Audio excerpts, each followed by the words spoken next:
Quest. Ce qui vous a donné l'idée d'écrire une série sur vous?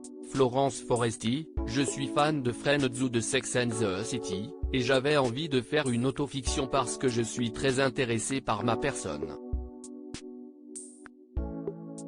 Elle rit, j'ai un souci d'authenticité dans mon travail. Je veux toujours être vrai. La série s'intitule Désordre. Est-ce vraiment le mot qui définit le mieux votre vie? J'ai mis ce mot parce que la désobéissance me plaît et que j'aime ce terme médical de trouble disorder en anglais.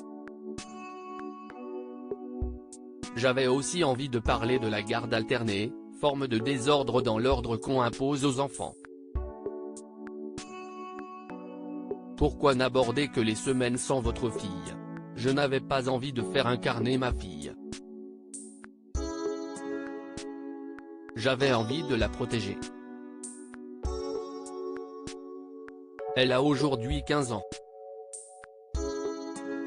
L'action se situe en 2017. Cela met une distance par rapport à ma réalité lorsque je tournais en 2021 avec une fille adorable. Sera-t-elle d'accord pour que je la montre quand elle sera plus grande? Elle verra. Tony a-t-elle vu la série? 3 épisodes. Elle a adoré, elle a pleuré. Elle reconnaît des choses de notre vraie vie. Pourquoi avoir choisi d'incarner l'idée de la mort par un comédien? Si est-il un biais pour montrer ce que si est-il que de vivre avec la peur de mourir tout le temps? Ce personnage incarne mes désordres anxieux.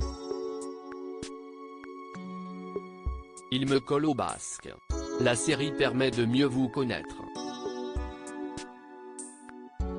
Je n'ai pas du tout envie que les gens me connaissent.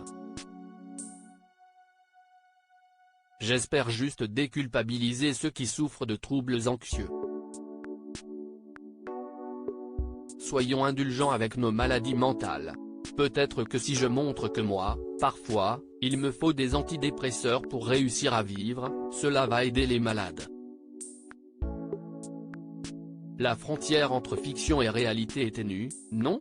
Oui, tout se ressemble. L'appartement dans lequel on a tourné est un appartement dans lequel j'ai vécu. La femme de ménage, si est-il Lucie, ma vraie femme de ménage. Le chien, si est-il presque mon chien, si est-il son neveu.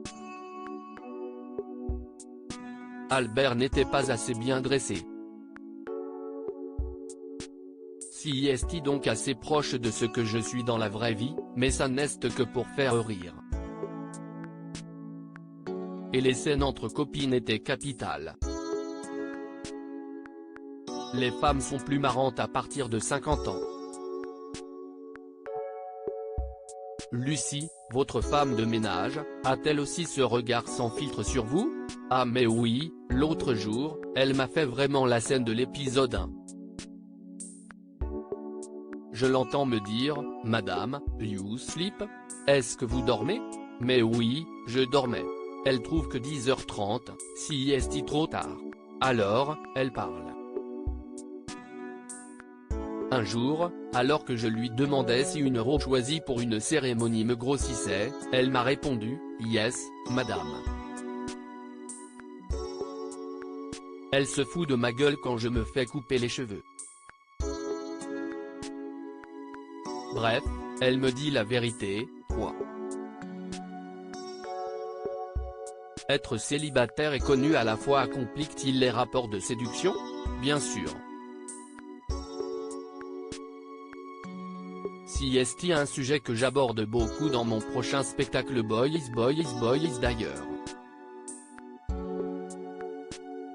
Mon personnage est célibataire dans la série parce que le célibat est souvent beaucoup plus drôle et désespérant que la vie de couple épanoui. Le célibat plonge aussi le personnage dans la vraie solitude quand sa fille est chez son père et me permet de faire des scènes de séduction ou de ratage amoureux.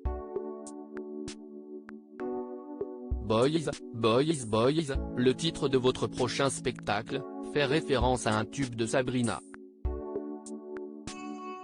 Peut-on en savoir plus?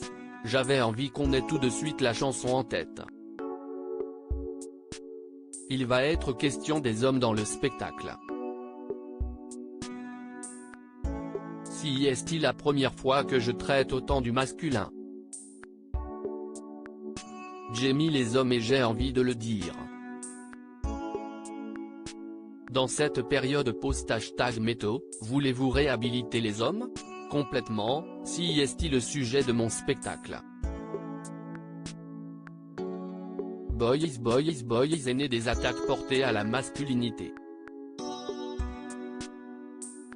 J'ai voulu prendre le contre-pied. Tout n'est pas aussi tranché que ce qu'on dit. Du 28 septembre au 31 décembre au Théâtre Marigny, puis en tournée.